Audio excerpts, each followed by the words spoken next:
शिर्डी लोकसभा मतदारसंघाचे माजी खासदार सदाशिव लोखंडे यांच्या विशेष प्रयत्नातून उभारण्यात आलेल्या देवळाली प्रवरा नगर परिषद हद्दीतील राहुरी फॅक्टरी येथील योग भवनाची आज माजी खासदार सदाशिव लोखंडे यांनी पाहणी केली।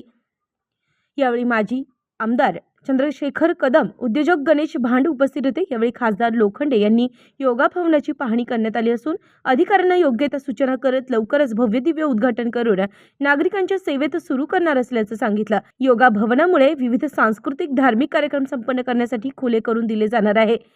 योगा भवन आवारात शेतकऱ्यांचा शेतीमाल व्यवस्थित राहो यासाठी सोलारच्या सहाय्याने तयार केलेले कोल्ड स्टोरेज देखील शेतकऱ्यांच्या सेवेसाठी तयार केले असून त्याचाही लाभ शेतकऱ्यांना मिळणार आहे।